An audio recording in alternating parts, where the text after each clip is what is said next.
बिस्मिल्लाहिर्रहमानिर्रहीम। कैसे हैं भैया आप लोग? रटना नहीं है, समझना है। Syntax book board matric Pakistan studies ideological basis of Pakistan chapter number 1 का पार्ट 3 करने जा रहे हैं हम।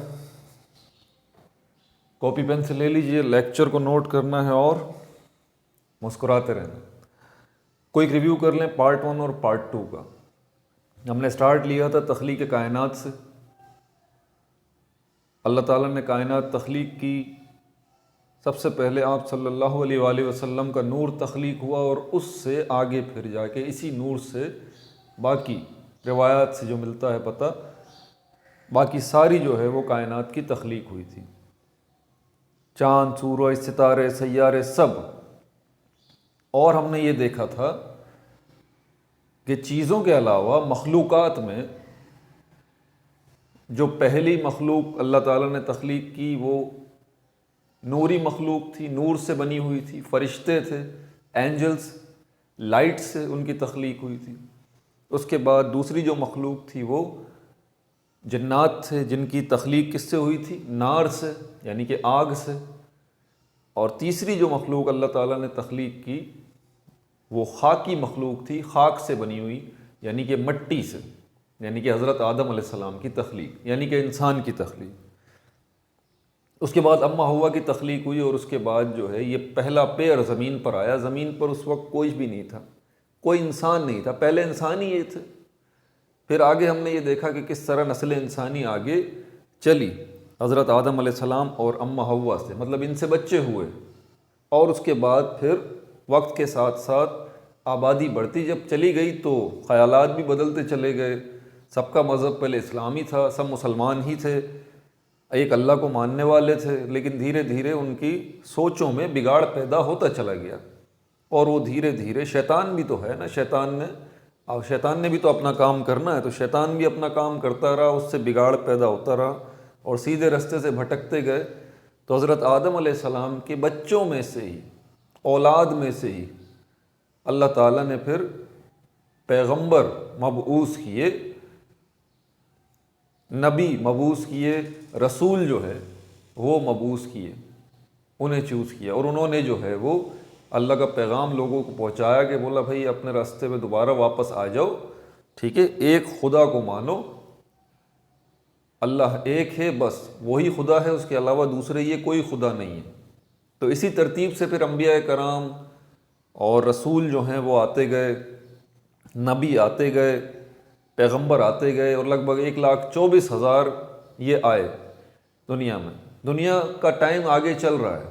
हज़रत आदम अलैहिस्सलाम के बाद हमने फिर डिस्कस किया था हज़रत शीस अलैहिस्सलाम को, और उसके बाद फिर हमने डिस्कस किया था हज़रत इदरीस अलैहिस्सलाम को, और उसके बाद हमने देखा था हज़रत नूह अलैहिस्सलाम को। हज़रत नूह अलैहिस्सलाम को का डिस्कस हमने इसलिए ख़ास तौर पे किया था क्योंकि हज़रत नूह अलैहिस्सलाम ने जब तबलीग शुरू की अपनी कौम में तो काफ़ी लोग जो है वो ईमान नहीं लेके आए, तो आपने जो है वो बद्दुआ की। और उसके बाद क्या हुआ कि अल्लाह ताला ने पानी का अज़ाब भेजा और हर तरफ पानी ही पानी हो गया, सैलाब आ गया। लगभग 150 दिन तक, 150 दिन तक मुसलसल पानी बरसता रहा है और ज़मीन पर उसके बाद कुछ भी नहीं बचा। सारे इंसान, सारी मखलूक़ात, सारे चरिंद परिंद, सारे दरख्त, सब कुछ ख़त्म हो गया। बचे कौन लोग थे? जो कि सिर्फ हज़रत नूह अलैहिस्सलाम की कश्ती में थे, कुछ आपके फैमिली मेम्बर्स और उसके अलावा 40 दूसरे लोग जो ईमान वाले थे। उसके बाद जो है वो यही लोग बचे। उसके बाद सैलाब ख़त्म हुआ तो कश्ती रुकी और उसके बाद अब जो नस्ल इंसानी चली थी, ये मैंने ख़ास तौर पे ज़िक्र की थी बात कि अब जो नस्ल इंसानी चली थी वो इनसे चली थी, इनके बच्चे हुए थे, हज़रत नूह अलैहिस्सलाम की औलाद। और उसके बाद वो जो 40 लोग थे, इन्हीं की नस्ल आगे चली। हज़रत नूह अलैहिस्सलाम के 3 बेटे, हाम, साम और याफ्स, ये सब हम डिस्कस कर चुके हैं। ये 3 बेटे जो थे, इनसे आगे नस्ल इंसानी चली थी। इनके बच्चे हुए थे, उनके बच्चे हुए, उनके बच्चे हुए, उनके बच्चे हुए, और दुनिया में आबादी फैलती चली गई। हमने इसको डिस्कस किया था। ये कहाँ के रहने वाले थे? ये बाबुल नैनवा, ये हमने डिस्कस किया था। मौजूदा इराक़ जो है ये सारा इलाका ये बाबुल कहलाता था, शाम, इराक, ये सब कलेक्टिवली बाबुल कहलाता था और ये यहीं पे आबाद थे। हज़रत नूह अलैहिस्सलाम और इनके बच्चे और उनके बच्चे और उनके बच्चे, ये सब आबादी यहीं पर थी। उसके बाद फिर हमने डिस्कस किया था कैसे हज़रत नूह अलैहिस्सलाम के बेटे साम अपनी औलाद को लेके, अपने बच्चों को लेके बाबुल से किस तरह से आगे चले, कहाँ चले गए, अरब आ गए। साम और उनकी पूरी फैमिली, ये हज़ारों लोग थे, ये थोड़े लोग नहीं थे, ये हज़ारों लोग थे, ठीक है। ये आए अरब में और उसके बाद बाकी अंबिया कराम जो आए, कनेक्शन ज़रा समझिएगा, बाकी अंबिया कराम जो आए, अब ये हज़रत नूह अलैहिस्सलाम के बेटे जो साम हैं और उनकी जो नस्ल है उसमें ही अल्लाह ताला ने मबूस किए थे। अरब का जो खित्ता है यहाँ पर आके जो है वो ये लोग रहने लगे, साम और उनकी औलादें, इनकी नस्लें चलती गईं चलती गईं चलती गईं और इन्हीं में अंबिया कराम जो है वो आते रहे। क्योंकि देखें, आप थोड़े टाइम ठीक चलते हैं, धीरे धीरे फिर आप गड़बड़ करना शुरू कर देते हैं ना, फिर आप जो है वो तौहीद से हटना शुरू हो जाते हैं। हमारी अपनी पूरी ज़िंदगी को देख लें, क्या होता है, हम अच्छा काम करते हैं, बुरा काम करते हैं, कभी शैतान के दबोचे में आ जाते हैं तो बुरे काम शुरू कर देते हैं, फिर अल्लाह की तरफ से हिदायत आती है कि नहीं भाई नहीं, गलत कर रहे हो, तो तौबा करते हैं, नहीं गलती हो गई, अल्लाह माफ़ कर दे, अब नहीं करूँगा, सही काम करूँगा। होता है ना ये हमारी ज़िंदगी में। अपनी ज़िंदगी में देखें आप, आपकी पूरी ज़िंदगी जो है वो नेकियों और गुनाहों का मजमुआ है। अच्छे काम भी होते हैं, बुरे काम भी होते हैं, होता है ना। तो खैर और शर तो चल रहा है। बिल्कुल इसी तरह वो जो इंसान थे, साम की नस्ल जो थी, जो अरब में थी, यहाँ पर भी लोग जो है वो धीरे धीरे अपने तौहीद से हट रहे थे, शैतान के दबोचे में आ रहे थे। और उसके बाद फिर हमने ये देखा कि किस तरह से जो है वो इन्हीं में साम की नस्ल में से जो अरब में थी, ये हम पिछली वीडियोस में डिस्कस कर चुके हैं, इसको क्विक रिव्यू कर रहा हूँ। यहाँ से फिर जो है वो अंबिया कराम जो है वो अल्लाह ताला ने दोबारा सिलसिला शुरू किया हिदायत का, ताकि रोज़ महशर पर बंदे मेरे ये ना बोलें कि अल्लाह तूने तो हमें बताया ही नहीं था। ठीक है ना, जब हिसाब किताब होगा तो फिर अल्लाह को बोल सकते हैं ना, अल्लाह तूने तो हमें बताया ही नहीं था। अल्लाह ने सब बताया था भाई, हिदायत के लिए बंदे भेजे थे अपने, आप सुन ही नहीं रहे थे कि क्या बोला जा रहा है। बहरहाल हज़रत नूह अलैहिस्सलाम के बाद फिर हम देखते हैं उनकी नस्ल में उनका बेटा साम जो है, उसकी नस्ल में अरब में हज़रत इब्राहीम अलैहिस्सलाम वो आए थे। उसके बाद हज़रत इब्राहीम अलैहिस्सलाम के फिर बेटे हमने देखा कि कौन थे, हज़रत इस्माईल अलैहिस्सलाम और हज़रत इसहाक अलैहिस्सलाम, इन दो बेटों में से।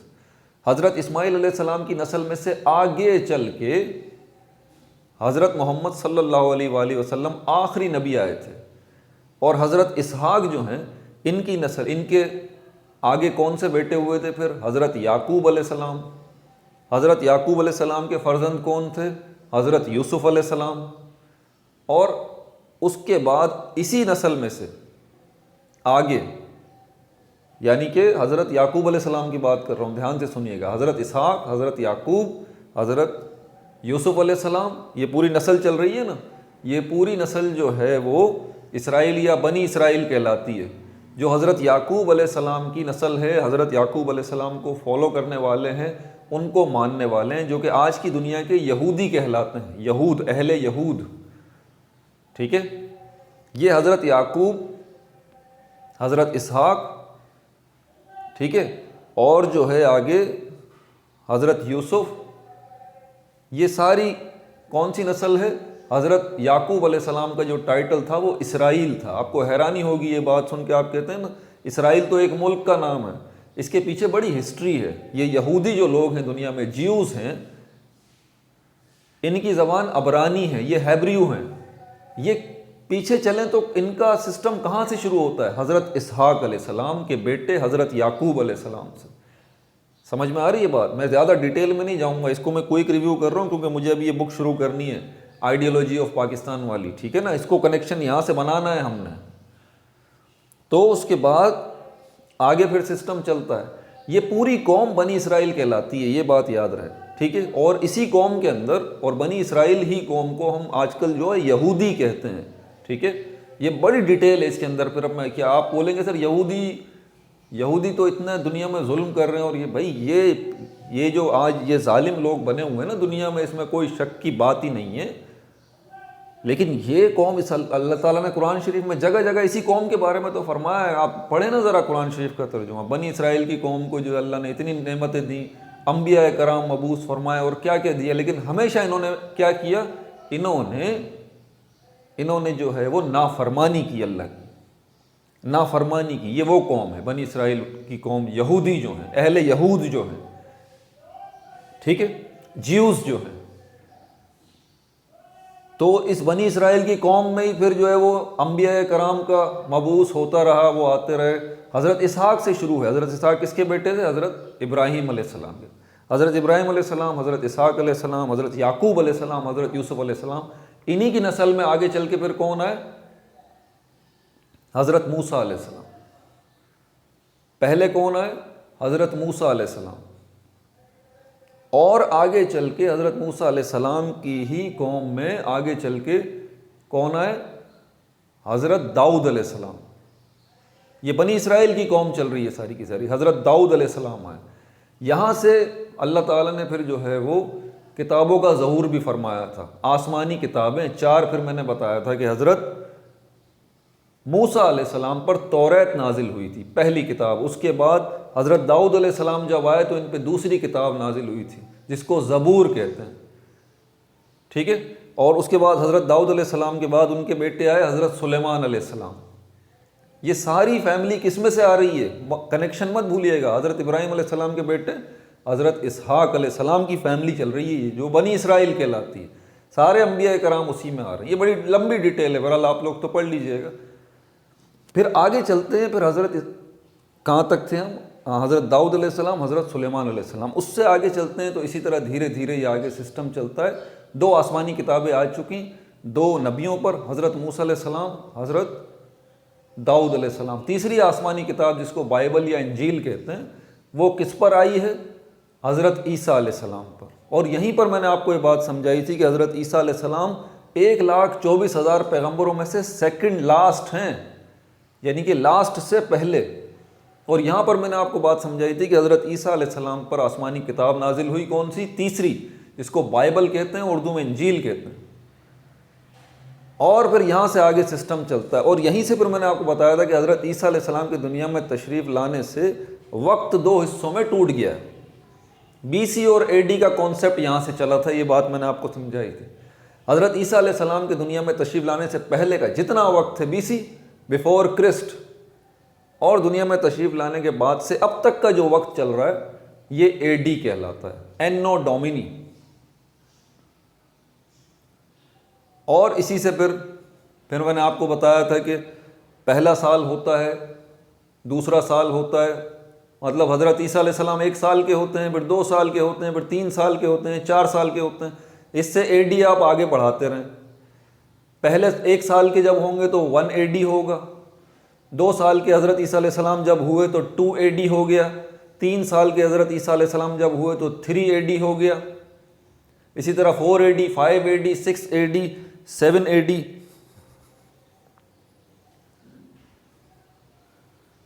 ये सारा सिस्टम जो है वो चलता रहा।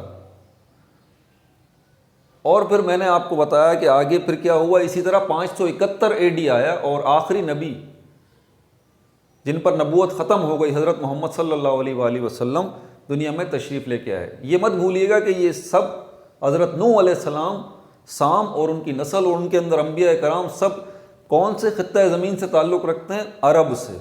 अरब बहुत बड़ा ख़ित्ता है, इसको सऊदी अरब मत समझिएगा, ये मैंने बात समझाई थी पहले भी। अरब बहुत बड़ा ख़ित्ता था उस ज़माने में। बहरहाल 571 के बाद फिर मैंने आपको बताया था क्या हुआ था। हुज़ूर पाक सल्लल्लाहु अलैहि वसल्लम दुनिया में तशरीफ़ लाए 571 AD में, यानी कि हज़रत ईसा अलैहिस्सलाम के दुनिया में तशरीफ़ लाने के 571 साल बाद हुज़ूर पाक सल्लल्लाहु अलैहि वसल्लम दुनिया में तशरीफ़ लाए, आखिरी नबी। और आखिरी किताब भी नाजिल हुई, कुरान मजीद। उसके बाद 610 फिर मैंने आपको बताया 610 AD हुआ, 622 AD हुआ, 632 AD हुआ, 634 AD हुआ। ये डेट्स जो है ना पूरी सीरीज़ में लिख लें आप तरतीब से, पूरी हिस्ट्री आपको याद हो जाएगी। 634 से 644 एडी हुआ, उसके बाद 644 से 656 एडी हुआ, फिर 656 एडी से 661 एडी हुआ, फिर 661 एडी से बनु उमैया का दौर शुरू होता है, याद है ना। 749 एडी हुआ, 749, और उसके बाद बनु उमैया से बनु अब्बास का दौर चला, अब्बासी खिलाफत चली। कहाँ तक चली? ये लगभग 1200 तक चली। 749 से 800 हुआ, 900 एडी हुआ, 1000 एडी हुआ, 1100 एडी हुआ, 1200 एडी हुआ, और 1200 या 1300 एडी के दरमियान अब्बासी खिलाफत का ख़ात्मा हो गया।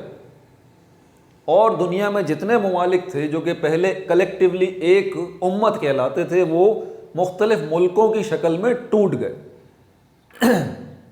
और यहाँ से फिर अगली खिलाफत शुरू होती है, कौन सी? सल्तनत उस्मानिया। 1200 से आगे ये सल्तनत उस्मानिया चली, और फिर मैंने बताया था 1924 में जाके ये ख़त्म हुई। और यहाँ पर मैं इस नुक्ते पे आपको लेके आ रहा था फाइनली कि हिंदुस्तान में, इंडिया में मुसलमान आए कैसे थे, वो मैंने समझाया। ये वो टाइम पीरियड है। अब इसमें 1000 एडी से आप लीजिए, 1000 एडी, 1000 एडी से यहाँ से फिर सिस्टम क्या दूसरा शुरू होता है। हिंदुस्तान पर हमले होते हैं, इंडिया पर हमले होते हैं। कौन? महमूद गजनवी, वो अटैक करते हैं इंडिया पर, 17 हमले करते हैं। लेकिन ये है कि वहाँ बाकायदा हुकूमत नहीं बनाते, ये बात मैंने आपको समझाई थी। इससे पहले 1000 एडी से पहले पीछे चलें, मैं एग्जैक्ट डेट नहीं बता रहा, अभी देखें मुझे याद नहीं है, मैं लमसम टाइम पीरियड बता रहा हूँ आपको। डेट आप खुद देख लीजिएगा कब हमले किए थे। 1000 एडी में कौन से? सुल्तान महमूद गजनवी। उससे 300 साल पीछे हैं, 712 में पहला अटैक जो इंडिया के ऊपर हुआ था वो हज़रत उमर फारूक के दौर में हो चुका था। आपको ये बता दूं पहले मैं, हज़रत उमर फारूक के दौर में, दूसरे खलीफा। लेकिन हज़रत उमर फारूक ने रोक दिया था कि इंडिया के साथ अभी कोई छेड़छाड़ नहीं करनी है आपने, हिंद के साथ कोई छेड़छाड़ नहीं, आप छोड़ दें इस मामले को। फिर 712 में बनु उमैया का जब दौर था, उसमें सिंध पर फिर हमला हुआ था। सिंध उस वक्त हिंदुस्तान का हिस्सा था ना, पाकिस्तान तो नहीं बना था, ये बात मैंने बताई थी। और उसके बाद मोहम्मद बिन कासिम मुल्तान तक गए थे, तो पूरे हिंद का ये इलाका जो कि सिंध कहलाता था, ये उस ज़माने में फ़तह हो चुका था। फिर 712 से आगे चलें तो 800, 900, 1000, सुल्तान महमूद गजनवी ने 17 हमले किए हिंदुस्तान पे, लेकिन हुकूमत नहीं बनाई, दिल्ली को कैप्चर नहीं किया। दिल्ली जो दारुल हुकूमत था इंडिया का, कैप्चर नहीं किया उसको।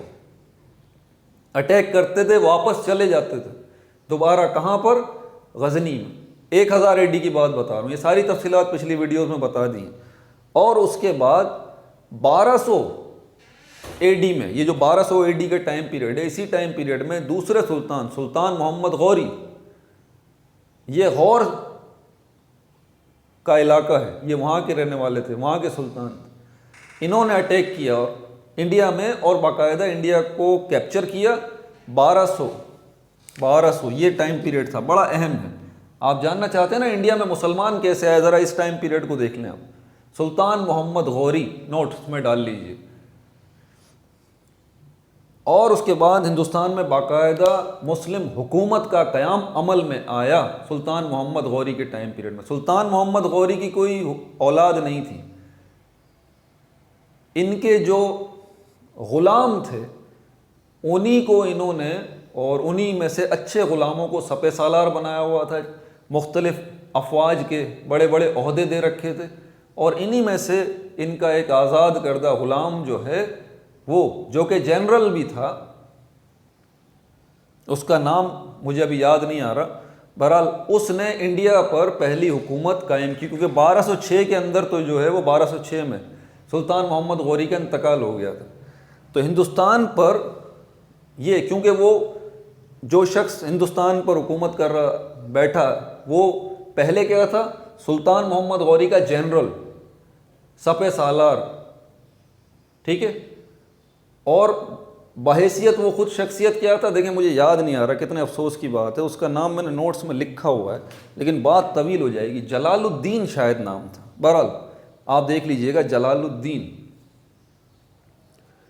तो यहाँ से बहरहाल ये जो शख्स था जलालुद्दीन, मेरे ख्याल में उसका नाम था, भाई इस्लाह कर दीजिएगा कमेंट में। तो ये बेसिकली सुल्तान मोहम्मद गौरी का क्या था? जनरल था, बहुत सारे जनरल्स में से एक जनरल था। इंडिया पर जब अटैक किया सुल्तान मोहम्मद गौरी ने तो ये साथ साथ था। इंडिया को कैप्चर कर लिया तो फिर सुल्तान मोहम्मद गौरी तो वापस आ गए और अपने इस जनरल को वहाँ का गवर्नर बना दिया। जब सुल्तान मोहम्मद गौरी का इंतकाल हो गया तो वो जो गवर्नर था, क्योंकि सुल्तान मोहम्मद गौरी की औलाद कोई नहीं थी, तो वो गवर्नर से क्या बन गया, वो सुल्तान बन गया।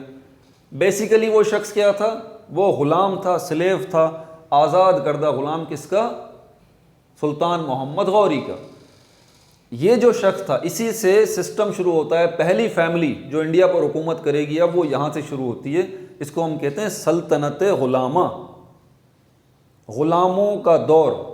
वो ग़ुलाम जिन्होंने पहले इंडिया पर हुकूमत की। आपके लिए इंटरेस्टिंग बात होगी कि बाय नेचर अगर देखें तो वो शख्सियत जो इंडिया पर हुकूमत कर रही है वो पहले क्या थी, वो ग़ुलाम थी। सुल्तान मोहम्मद गौरी ने उस शख्स को ख़रीदा था जब वो छोटा बच्चा था, ख़रीदा था। पहले ग़ुलामों की तिजारत होती थी, पता होना चाहिए आपको, मैंने बता दिया बरा।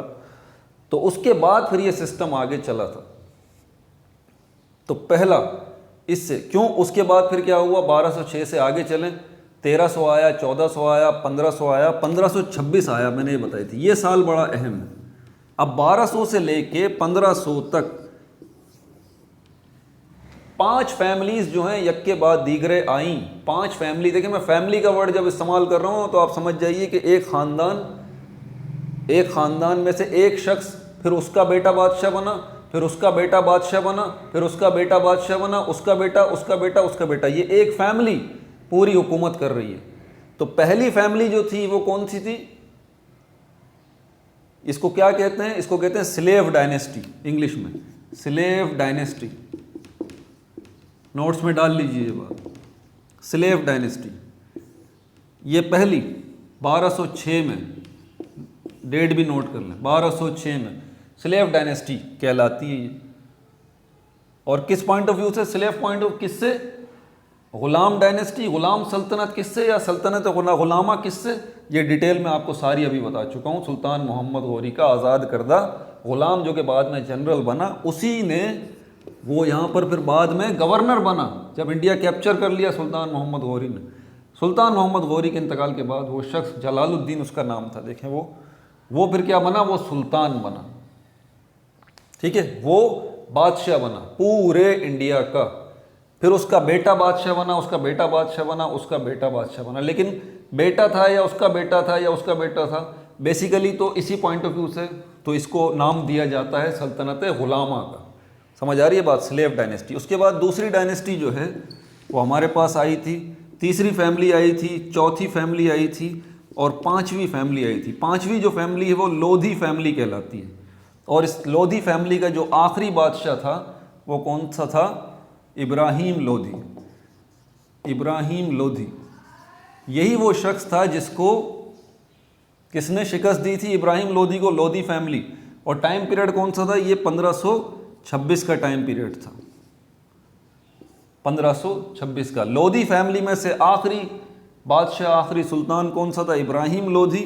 1526 का साल था और मुग़लों का अटैक हुआ था इंडिया पे। मुग़ल आए थे अफ़गानिस्तान से, तुर्किस्तान से मुग़ल आए थे।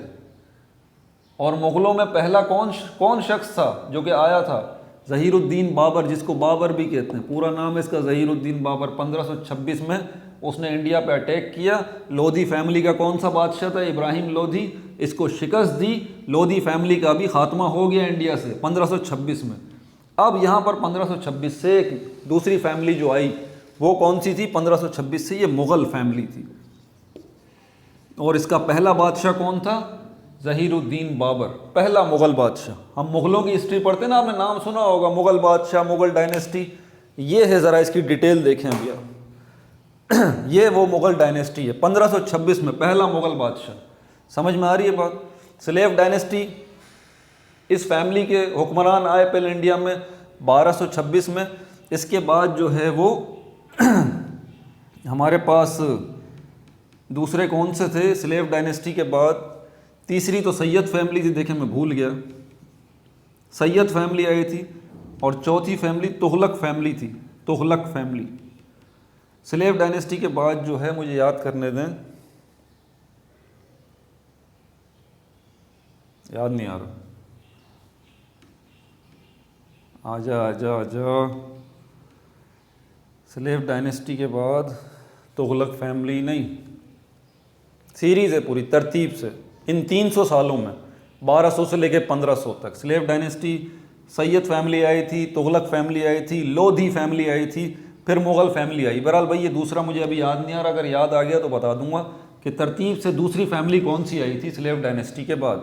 पिछली वीडियो में मैंने बता दिया। बहरहाल उसके बाद फिर मैंने आपको बताया था, ये बता रहा हूँ मैं आपको कि इंडिया में मुसलमान आए किस तरह थे। हमने ये सवाल किया था ना, इंडिया में मुसलमान आए किस तरह थे, इस तरह से आए थे।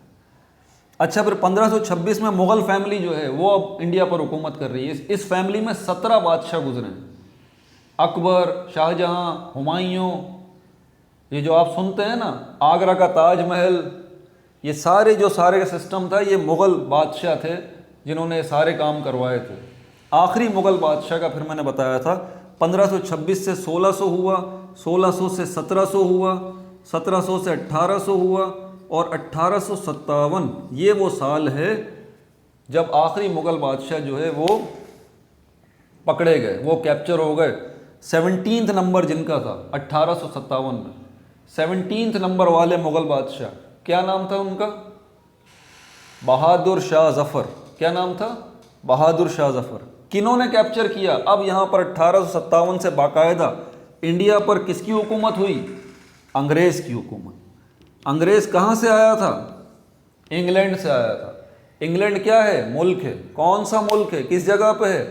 ये दूसरे कॉन्टिनेंट में, जिसको यूरोप कहते हैं। यूरोप का दूर दराज का मुल्क है, वहाँ से चल के ये अंग्रेज़ यहाँ पर तिजारत करने आए थे इंडिया में, और इनको 300 साल लगे अंग्रेज़ों को इंडिया को कैप्चर करने में पूरा। ये ट्रेड करने आए थे, तिजारत करने आए थे। बात समझ आ रही है आपको? बहरहाल, तो उसके बाद अब जो मुसलमान आबाद थे इंडिया में वो भी ग़ुलाम थे, जो हिंदू आबाद थे इंडिया में वो भी ग़ुलाम थे। किसके? अंग्रेज़ के ग़ुलाम हो गए थे 1857 में, 1857 में मुकम्मल। समझ में आ रही है बात आपको? मुकम्मल।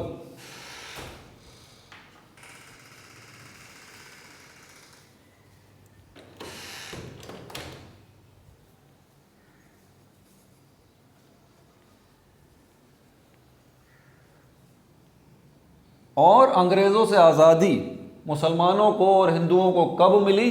90 साल बाद, 1857 से 1947। ये वो टाइम पीरियड था 1947 जब हिंदुस्तान के मुसलमानों को और हिंदुओं को, दोनों को अंग्रेज़ से आज़ादी मिली। किस तरह से आज़ादी मिली? आज़ादी तो मिल गई, लेकिन वो कौमें जो दोनों एक साथ रहती चली आ रही थी, मुसलमानों के टाइम पीरियड जो हिंदुस्तान में रहा है, इसको ख़ुद जो है वो हिंदू हिस्ट्रियंस जो हैं, जो बिल्कुल मतलब ये कि कोई तासुब नहीं रखते किसी भी किस्म का जो है वो, और सही बात करते हैं, वो ये बात एक्नॉलेज करते हैं, और दुनिया एक्नॉलेज करती है इस बात को कि मुसलमानों ने 1200 से 1300, 1400, 1500, 1600, 1700, 1800, ये 700, 800, 900 साल हुकूमत जो इंडिया पे की है मुसलमानों ने, तो वहाँ पर आवाम, जो हिंदू आवाम थी, हिंदू कम्युनिटी से जो बिलोंग करती थी, उनके हालात कैसे थे? क्या वो खुश थे या वो खुश नहीं थे? उनके हालात में बेहतरी आई थी या उनके हालात में बदतरी आई थी? आप ज़रा पढ़ लीजिए हिस्ट्री खुद ही, आपको पता लग जाएगा। बहुत प्यार और मोहब्बत के साथ हिंदू और मुसलमान एक साथ रहते थे, ये पता होना चाहिए बात आपको। और 1, 2, 3 साल नहीं रहे हैं, 800 साल रहे हैं एक साथ।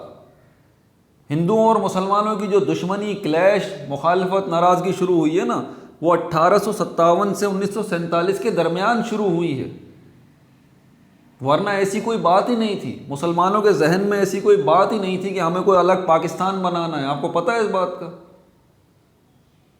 आपके जहन में क्यों बात आने लगी ऐसी? जब आप एक ही जगह पर रहते हैं, खाते हैं, पीते हैं, ठीक है, एक दूसरे के रस्म व रिवाज का एहतराम करते हैं, तो ऐसी बात दिमाग में आ ही नहीं सकती। आपको जब बोला जाएगा भाई आप एक अलग मुल्क यहाँ पे बना लें हिंदुस्तान के अंदर ही, जिसका पाकिस्तान नाम रखेंगे, तो आप क्या बोलेंगे? भाई क्यों बना लें? वजह मतलब ये उनके लिए हैरत अंगेज बात थी मुसलमानों के लिए। उस ज़माने में जब उनसे कहा जाए कि भाई आप इंडिया में एक अलग मुल्क बना लेते हैं, हम जिसका नाम हम पाकिस्तान रख देंगे ताकि हम आराम से रहें अपना मुल्क बना के, तो वो मुसलमान जो है वो आपसे पूछेंगे कि भाई वजह तो बता दें क्यों, हमें तो यहाँ कोई प्रॉब्लम नहीं, हम तो सैकड़ों सालों से एक साथ रहते हुए आ रहे हैं। हिंदू अपनी दिवाली मनाते हैं, होली मनाते हैं और दूसरे मामलात करते हैं, हम अपनी ईद मनाते हैं, त्यौहार मनाते हैं, एक दूसरे को मुबारकबाद भी देते हैं। गाय का थोड़ा इशू है, गाय जो है वो इनके लिए खुदा है, इनका भगवान है। गाय हमारे लिए वैसी हैसियत नहीं रखती, लेकिन हम फिर एहतराम करते हैं एक दूसरे का कि अगर हमें ऐसा काम भी करना होता है तो हम थोड़ा सा साइड में होते हैं। लेकिन हमारे दरमियान इख्तिलाफात नहीं थे पब्लिक के लेवल पे। ये इख्तिलाफात जो शुरू हुए वो अंग्रेज़ ने शुरू किया। अंग्रेज़ बड़ा मक्कार रहा है, आपको पता होना चाहिए। उसने बहुत मक्कारी की। उसने बोला, एक रूल उसने अपना दिया, divide and rule. Divide and rule, तकसीम करो और हुकूमत करो। अंग्रेज़ बहुत मक्कार था, अभी भी है। उसने बोला कि अगर हिंदुओं और मुसलमानों दोनों को काबू करना है ना, तो इसका बड़ा आसान सा तरीका है। वो ये तरीका है कि एक को तो आप नवाजना शुरू कर दो और दूसरे को दबाना शुरू कर दो। इंडिया में यही होता था। सरकारी मुलाजमतें, अंग्रेज़ों ने हिंदुओं को ये बावर कराना शुरू कर दिया, ये समझाना शुरू कर दिया कि भाईजान आप जो यहाँ पर रह रहे हैं ना, तो ये मुसलमान आपके ऊपर जो है वो आ गए थे कब्ज़ा करके और आपकी ज़िंदगी तो इन्होंने तबाह कर दी। हालांकि तबाह नहीं की, तारीख बताती है भाई कि मुसलमानों के आने से पहले हिंदुओं की क्या हालात थे। ये एक बड़ी तवील बात हो जाएगी, मैं उस डिटेल में जाना नहीं चाह रहा। मोहम्मद बिन कासिम ने जब सिंध पे हमला किया, यहाँ पर राजा दाहिर की हुकूमत थी, सिंध में हिंदुओं का, उस वक्त के हिंदुओं का क्या हाल था। सिर्फ एक छोटी सी आपको मिसाल दे के समझा दूँ, आप कांप जाएंगे। आप बोलेंगे यार ये इतना जुल्म होता था हिंदू कम्युनिटी के ऊपर। एक रस्म ही सिर्फ बता दूं आपको, औरत का शौहर अगर मर जाए तो उसके बाद ये रस्म थी, अभी भी इंडिया में कहीं कहीं होती है, बोलते हैं उसकी बीवी को जीने का हक नहीं है, फिर उसको साथ ही जला दो। ये सती की रस्म कहलाती है। बहुत हद तक ख़त्म हो गई है, अब नहीं होती। ये एक मिसाल लेके समझा रहा हूँ आपको, और मिसालें बताऊँ तो आप हैरान रह जाएंगे। एक ऐसी भी कौम थी इंडिया के अंदर जिसकी जो शूदर कहलाती थी, अभी भी है, और वो लोग जो है उनके बर्तनों में कोई खाना नहीं खा सकता, वो किसी से बात नहीं कर सकते, और पता नहीं क्या क्या था। मैं आपको क्या क्या बताऊं, वरना तो हम इस टॉपिक से ही हट जाएंगे। लेकिन बहरहाल आपको बताने का मकसद ये है कि 1857 से लेके 1947 तक, ये जो 90 साल टाइम पीरियड रहा है, इसमें हुकूमत किसकी थी? अंग्रेज़ की थी। इस बात को ज़रा समझिएगा। और उसने डिवाइड एंड रूल का कॉन्सेप्ट जो है वो आगे वो लेके चला था। और उसने क्या किया था? उसने जो है वो हिंदू कम्युनिटी को नवाजना शुरू किया, सरकारी मुलाजमतें उनको देनी शुरू की, और मुसलमानों को दबाना शुरू किया। इससे क्या हुआ? ऑटोमेटिकली जो है वो हिंदू कम्युनिटी पावर में आने लगी और मुसलमान दबने लगे। समझ में आ रही है बात आपको? तो ये जो सिस्टम चला, इससे एहसास महरूमी पैदा होने शुरू हुआ मुसलमानों में। इस बात को ज़रा याद रखिए कि नहीं यार ये क्या बात है।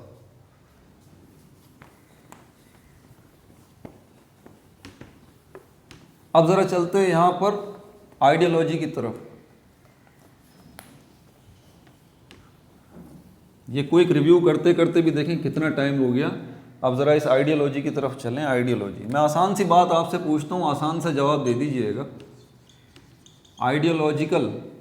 आइडियोलॉजी ऑफ पाकिस्तान कह लें या आइडियोलॉजिकल बेसिस ऑफ पाकिस्तान कह लें, मैं आपसे आसान सा सवाल पूछता हूँ, आसान सा जवाब दे दीजिए। आप पहले सोचते हैं ना, थिंक, उसके बाद एक्शन आता है ना, एक्ट। सोचना फिर काम करना। भाई मैंने पहले सोचा होगा ना कि मुझे वीडियो शूट करनी है, सोचने की बात है ना। या फिर मैंने अब वीडियो शूट करना मेरा काम है, वीडियो शूट करना मेरा काम है। तो और ये काम जो मैंने किया, ज़रा ध्यान से सुनिएगा, आपको पूरी आइडियोलॉजी का कॉन्सेप्ट समझ में आ जाएगा कि ये चैप्टर नंबर 1 पे रखा क्यों गया है। ठीक है, तो मेरा काम क्या है? वीडियो शूट करना। इससे पहले क्या मैंने सोचा नहीं होगा? सोचने की बात है, देखें सोचने की बात है ये। पहले मैंने सोचा है, फिर मैंने काम किया है। ऐसा तो नहीं है कि मैंने वीडियो शूट पहले कर ली, फिर मैं बाद में जाके बैठ के सोच रहा हूं कि हाँ मुझे वीडियो शूट करनी चाहिए। बेवकूफ़ वाली बात है ना। How is it possible? आप अगर पानी पीना चाहते हैं तो आप पहले सोचते हैं कि यार मुझे पानी पीना है, फिर जाके आप पानी पीते हैं। ऐसा होता है कि आप पहले जाके पानी पी लें फिर सोचें कि मुझे पानी पीना है? बेवकूफ़ वाली बात है। आप बोलते हैं बाज़ार आपको जाना है, तो पहले आप सोचते हैं कि यार मुझे बाज़ार जाना है, फिर आप बाज़ार जाते हैं ना। ऐसा होता है कि पहले आप बाज़ार चले जाते हैं और फिर आप सोचते हैं कि मुझे बाज़ार जाना है। ज़रा प्रैक्टिकली फील कीजिए इस बात को। मैं आपको समझाना क्या चाह रहा हूँ कि आपका अमल स्टेप नंबर 2 है। स्टेप नंबर 1 आपका क्या है? थिंक, सोचना। ये मेरा बोलना जो है, ये मेरा बोलना जो है, ये भी क्या है? एक्शन है, एक्ट है, काम है। लेकिन उससे पहले मैं क्या कर रहा हूं? सोच रहा हूं ना। पहले सोच रहा हूं फिर बोल रहा हूं। तो ये थिंक, ये सोचना जो है, ये स्टेप नंबर 1 पे है। ये क्या है? स्टेप नंबर 1 पे हमेशा आप पहले सोचते हैं फिर काम करते हैं। ये बात याद रखिएगा, बस याद हो गई ये बात। आप पहले सोचते हैं फिर आप काम करते हैं। मुझे बताइए, पाकिस्तान जो बनाया हिंदुस्तान के मुसलमानों ने, तो क्या उन्होंने पहले सोचा नहीं होगा? भाई मैंने मिसालें देके समझाइए ना ये बात। आप मुझे बता दीजिए, पाकिस्तान बनाना क्या एक काम नहीं है? Making of Pakistan, making of Pakistan, क्या मेकिंग ऑफ पाकिस्तान ये काम नहीं है? बिल्कुल काम है। क्या हिंदुस्तान के मुसलमानों ने पाकिस्तान बनाने का काम शुरू कर दिया? क्या इससे पहले इन्होंने सोचा नहीं था? बिल्कुल सही बात। सोचा तो होगा ना कि इन्होंने पहले सोचा कि हमें क्या करना है। हिंदुस्तान के मुसलमानों ने पहले सोचा कि हमने क्या करना है, हमने पाकिस्तान बनाना है। आप इस चैप्टर की तरतीब मुलाहिजा करें ज़रा। आपकी बुक की जो है ना, इसमें देखें, इसमें ये चैप्टर नंबर 1, ये बुक आपके सामने होनी चाहिए, वरना आप परेशान रहेंगे, मेरी बात समझ में नहीं आएगी। ये चैप्टर नंबर 1 क्या है? Ideological basis of Pakistan. ये chapter number 2 making of Pakistan. आप बुक की तरतीब तो देखें ज़रा चैप्टर्स की। आपकी बुक की तरतीब यही तो बता रही कि पहले मुसलमानों ने सोचा, आइडियोलॉजिकल बेसिस ऑफ पाकिस्तान, फिर नंबर 2 पे मेकिंग ऑफ पाकिस्तान, फिर मुसलमानों ने पाकिस्तान बनाया। भैया आप यही तो करते हैं यार, पहले आप सोचते हैं फिर आप काम करते हैं। ऐसा तो नहीं होता ना कि आप पहले काम कर लेते हैं फिर आप सोचते हैं। ये तो पागल लोग करते हैं, बाशऊर जी होश आदमी तो नहीं करता ना ये। तो ये है सारा का सारा गेम कि ये आइडियोलॉजी ऑफ पाकिस्तान, ये आइडियोलॉजिकल बेसिस ऑफ पाकिस्तान। ये अब ज़रा इस वर्ड को ज़रा सुन लीजिए। आइडियोलॉजी वर्ड बना है आइडिया से। आइडिया का मतलब है ख्याल, ख्याल। अब ज़रा आइडियोलॉजी के कॉन्सेप्ट को समझ लें। आइडियोलॉजी क्या है? What is this ideology? इससे पहले मैं आपसे पूछता हूँ, व्हाट इज बायोलॉजी? अब जो बायो के बच्चे हैं वो तो बता देंगे सर बायोलॉजी क्या है, एक सब्जेक्ट। आइडियोलॉजी क्या है? एक सब्जेक्ट है भाई। बायोलॉजी क्या है? इसमें क्या करते हैं आप? इस सब्जेक्ट के अंदर किस चीज़ को स्टडी करते हैं? किस चीज़ के बारे में पढ़ते हैं? लिविंग थिंग्स के बारे में पढ़ते हैं। आइडियोलॉजी के बारे में आप क्या पढ़ते हैं? आप आइडियाज़ के बारे में पढ़ते हैं, ख्यालात के बारे में पढ़ते हैं। आइडियोलॉजी के अंदर आप ये देखते हैं कि इंसान सोचता कैसे है। क्योंकि अगर आप किसी इंसान की सोच को पकड़ लें कि वो सोचता कैसे, तो अल्टीमेटली आप उसके एक्ट को भी पकड़ सकते हैं।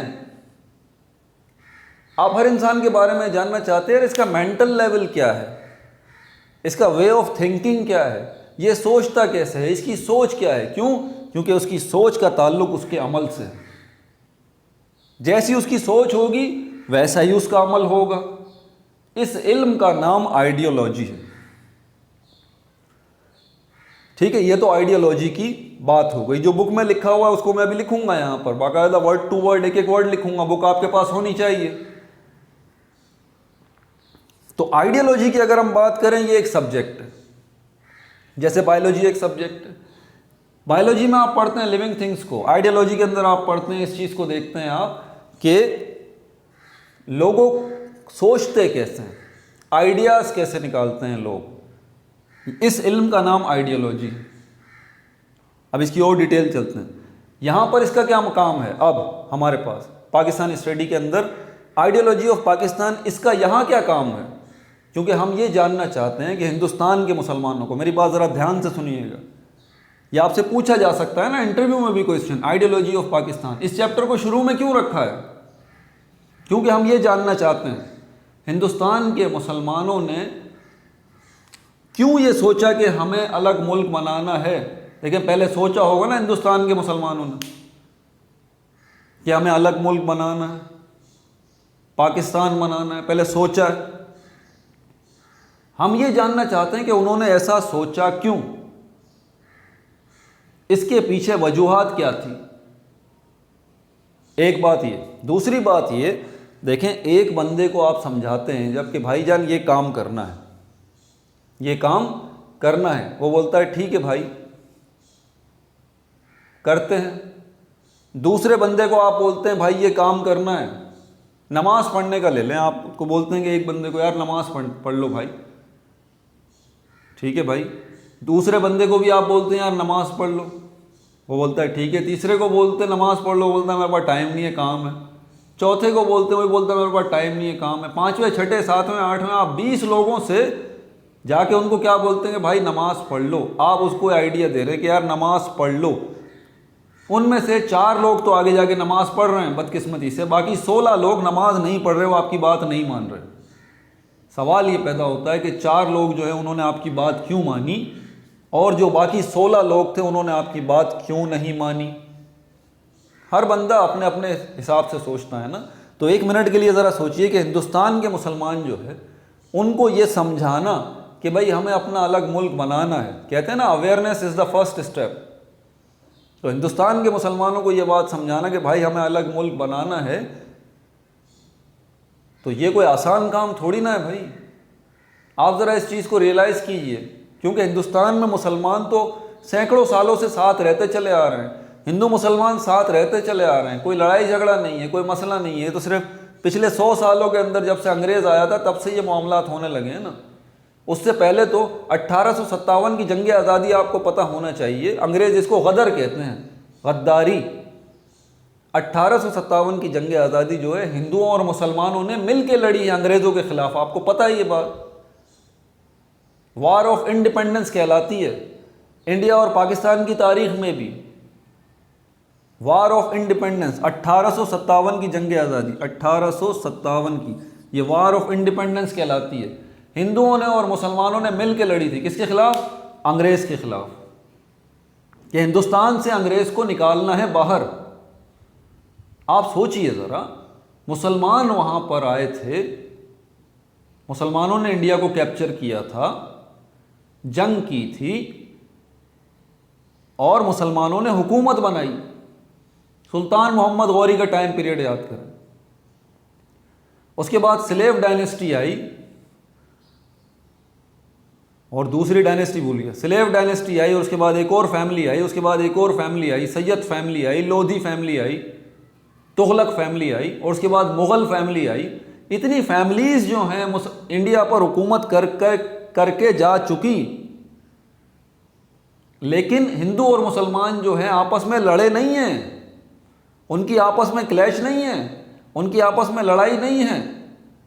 जबकि 1857 की जंग आज़ादी जो है, वार ऑफ इंडिपेंडेंस जो है, हिंदू और मुसलमानों ने मिल के लड़ी है। किसके खिलाफ? अंग्रेज़ों के खिलाफ। मतलब ना हिंदुओं के जहन में ये कोई बात थी कि हमें मुसलमानों से अलग होना है, ना मुसलमानों के जहन में कोई बात थी कि हमें हिंदुओं से अलग होकर एक अलग मुल्क बनाना है। ये जो कुछ भी हुआ वो इन 90 सालों के दरमियान हुआ, 1857 से 1947 के दरमियान, ये 90 साल जो हैं इनमें। और उसकी वजह मैंने आपको बता दी है, डिवाइड एंड रूल की तरफ। वीडियो यहाँ पे तमाम करता हूँ, ठीक है। इसको भी अपने नोट्स में डाल लीजिए। आज भी आगे बढ़ नहीं सका, लेकिन आइडियोलॉजिकल बेसिस मैंने आपको उसका हल्का सा इशारा दे दिया है कि हिंदुस्तान के मुसलमानों की सोच डेवलप करनी है भाई, कि हमें अपना एक अलग मुल्क बनाना है। और ये कोई इतना आसान काम नहीं है कि हिंदुस्तान के मुसलमान जो है वो इस एक ट्रैक पे आ जाएं कि हाँ भाई हमें जो है वो अपना एक अलग मुल्क बनाना है। थक गया हूँ थोड़ा सा। इस पर अगली वीडियो के अंदर जो है ना, आपके पास ये बुक होनी चाहिए लाजमी। मैं पढ़ाऊँगा बिल्कुल बुक से। ये इंग्लिश की बुक है, ठीक है, अंग्रेज़ी ज़बान में लिखी हुई आइडियोलॉजिकल बेसिस ऑफ पाकिस्तान। एक एक लाइन पढ़ूँगा, एक एक वर्ड पढ़ूँगा, सब कुछ पढ़ूँगा, इसकी मीनिंग बाकायदा उर्दू में लिखवाऊँगा, समझाऊँगा। ये पहला टॉपिक अगली वीडियो में हम कवर करेंगे। Meaning, source and significance of ideology पहले ही बता रहा हूँ आपको, ठीक है। तो अपना बहुत ज़्यादा ख्याल रखिएगा। No like no subscribe, only share.